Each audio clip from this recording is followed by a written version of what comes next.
le coaster repentant.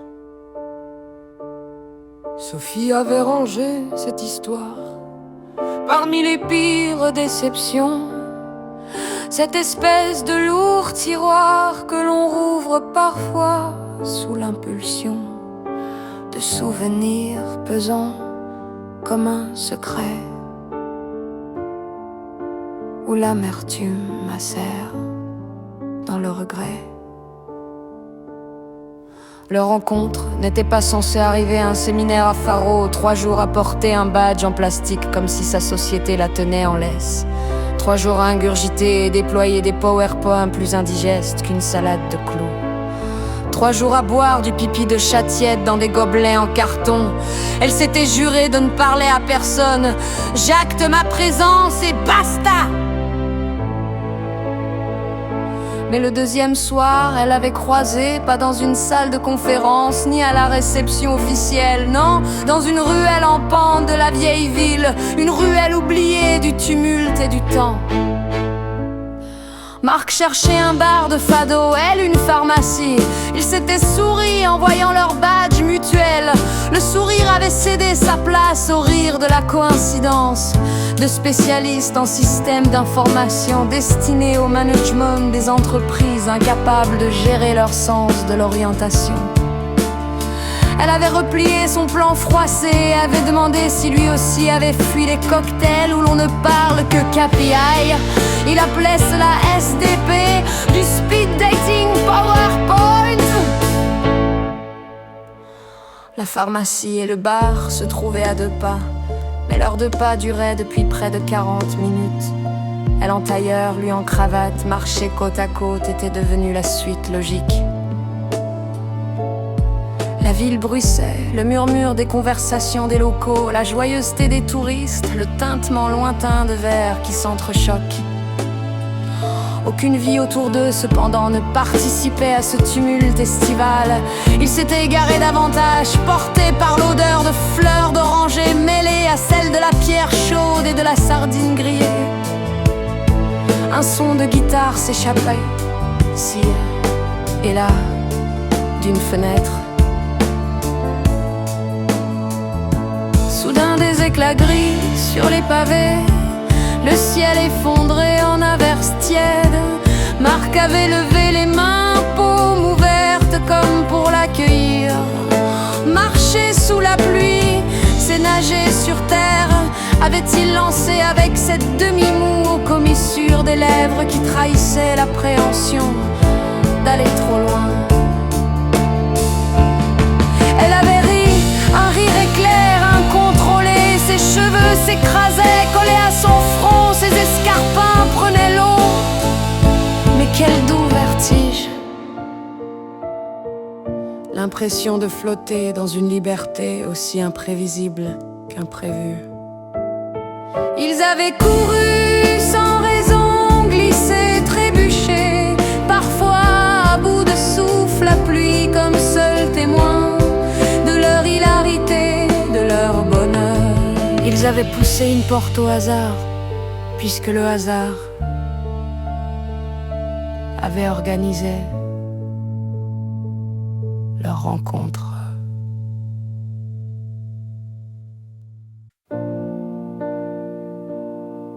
Un bar minuscule, des guitaristes qui se répondaient. Au lieu de s'imprégner de l'ambiance, Sophie et Marc s'étaient mis à parler. Pas de travail, pas de chiffres, de voyages, de livres, de la peur qu'on a de se tromper de vie. Les phrases coulaient fluides, touchaient leur cœur avant leur pensée. Sophie s'était surprise à presque le toiser. Il semait des regards attentifs, un peu intimidés, comme s'il s'excusait de plaire. Quand il avait souri gauche, un de ces bons mots dont elle avait le secret, quelque chose avait vacillé en elle. Et une guitare qui passait de main en main était arrivée dans celle de cet homme aussi maladroit que charmant. Il avait chanté faux, très faux, ses yeux s'étaient levés vers elle, plusieurs fois, sans insistance cependant. Une mélodie d'aveux masqués, un aveu fragile, une audace tremblée, mais qui avait fendu l'air pour s'insinuer dans son cœur. Sophie l'avait ressenti presque avec douleur, cette fissure qui avait traversé sa poitrine. La nuit avait filé rapide, dense. Ils étaient rentrés côte à côte jusqu'à l'hôtel qui accueillait bon nombre des participants à la réunion annuelle de la IM. Ils avaient marché lentement, sans un mot, sans un mot. Ils avaient échangé leurs numéros. L'orage avait éparpillé une douce fraîcheur dans le dédale de la vieille ville, si calme tout à coup, tout à coup.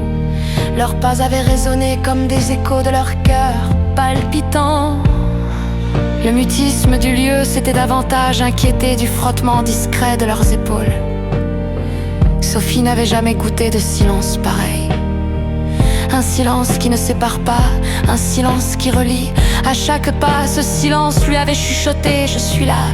Et ce silence lui avait encore répété « Je suis là » quand ils s'étaient embrassés avant de regagner leur hôtel respectif. Au réveil, elle s'était persuadée qu'elle venait de vivre un accident, une parenthèse, un de ces riens qui nous nourrissent d'une nostalgie presque amère, mais que l'on oublie après un petit déjeuner. Et heureusement, ils s'étaient croisés à la conférence du matin et ils l'avaient totalement snobé. Pas un message après, le vide absolu, un claquement de porte sec. Pourquoi pleuvait-il aujourd'hui? Pour qu'elle s'est perdue dans ces réminiscences indésirables. Ah oui, leur histoire avait été brève, mais si dense.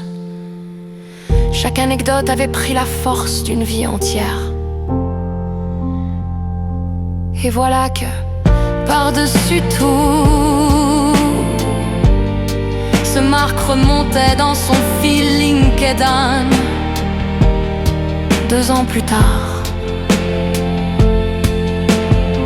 costume trop ajusté, mine grave, il écrivait sur le ghosting, la lâcheté moderne. Des phrases sérieuses, ponctuées de hashtags ridicules. Sophie émit un rire sec, acide.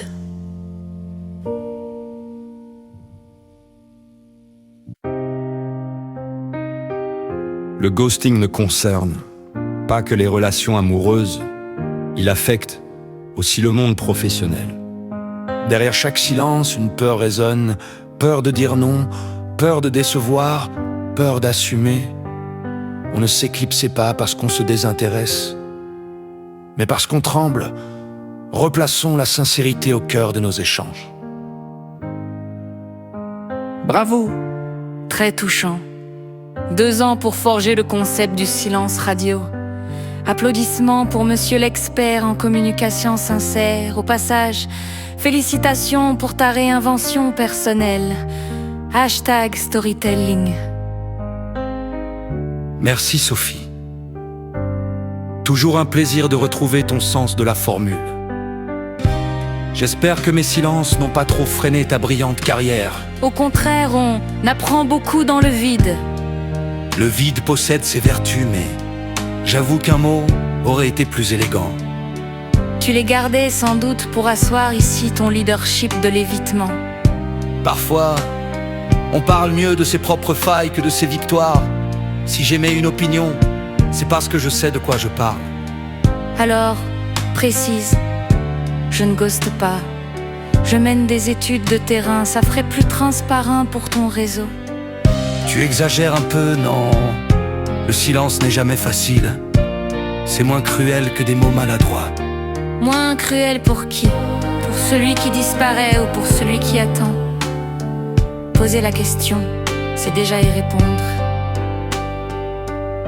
Touché, tu es fidèle à toi-même. Incisive et brillante, c'est sans doute ce qui m'a fait peur.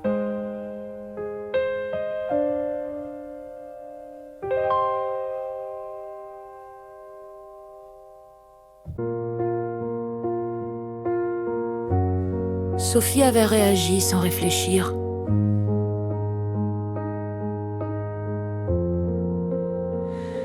Un internaute enthousiaste les félicita pour ce débat nécessaire. Un autre, plus naïf, se réjouit de voir des pros parler du ghosting sans même noter le caractère intime de l'échange. Des sarcasmes polis arrivèrent aussi, des likes, des pouces bleus, des commentaires mielleux. Le duel ne pouvait plus continuer sur cette plateforme devenue un malentendu collectif. Sophie relut la dernière ligne de Marc. C'est sans doute ce qui m'a fait peur. Elle resta figée. Ces mots avaient quitté le jargon LinkedIn, mis à terme au punchline.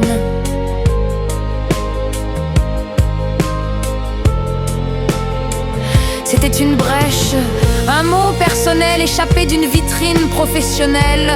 Un léger vertige l'assaillit, répliqué à nouveau en public, au risque de franchir la ligne ou descendre dans l'arrière-salle. Presque malgré elle, Sophie cliqua sur message privé, mais elle reçut 3 lignes avant d'avoir pu commencer à écrire.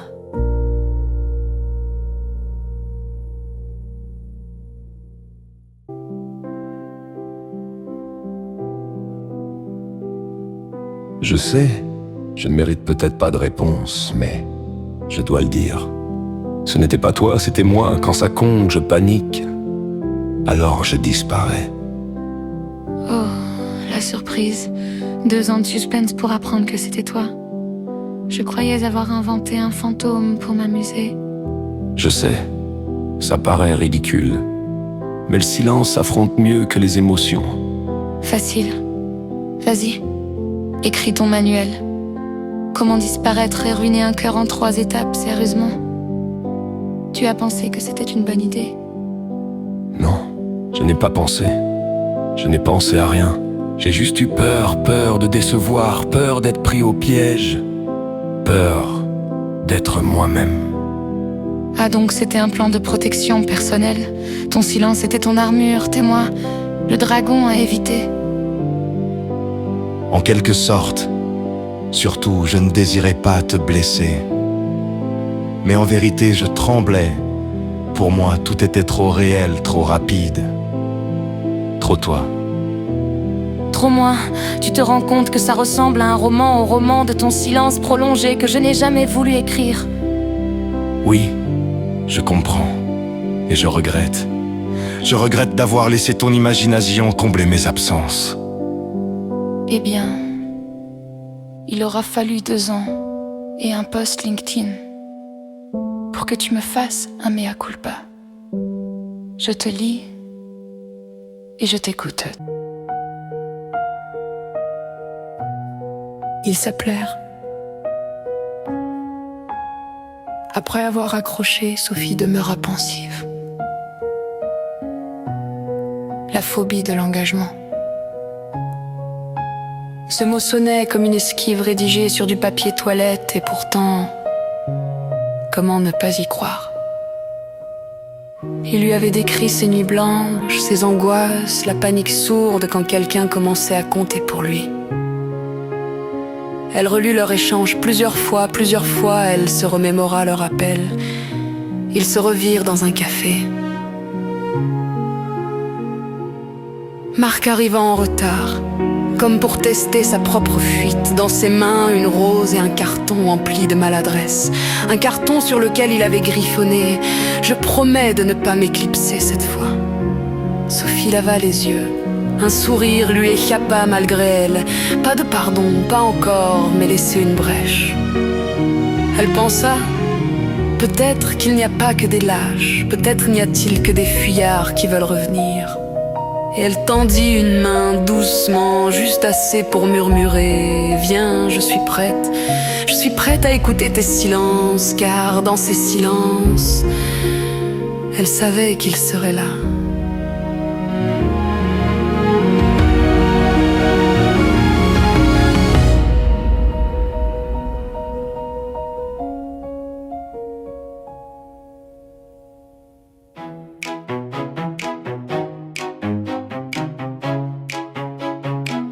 Ils posent leurs baisers sur poèmes qu'ils s'aiment, au rythme qui s'accorde aux rimes de leur cœur, qu'ils déclament la nuit malgré des vents moqueurs. Les adultes qui s'aiment, ainsi toujours portés aux cieux sans lendemain, la voix de leur soupir en son cri de naissance murmure une élégie aux échos d'innocence qui chantent dans leurs mains. tous leurs alexandrins sur les éthers essaiment l'amour à tous les temps, des présents, des futurs. Ils offrent à Racine un maître des plus purs, les adultes qui s'aiment. Derrière la fenêtre au volet violet, le chant de leurs frissons à l'envoi d'espérance corne chez l'assistance en drôle d'assonance sur un vitriolet. Leurs orgueilleux sonnets sont des chants qui blasphèment, pour une fable rose ils sont hors contingent. Toujours la poésie est acide rongeant. Les adultes qui s'aiment, ils sont trop grands, trop vieux pour leur penchant surfait. L'hymne à la joie, offerte à la cacophonie de l'eau roseau, l'on aime avec parcimonie. Et le présent parfait,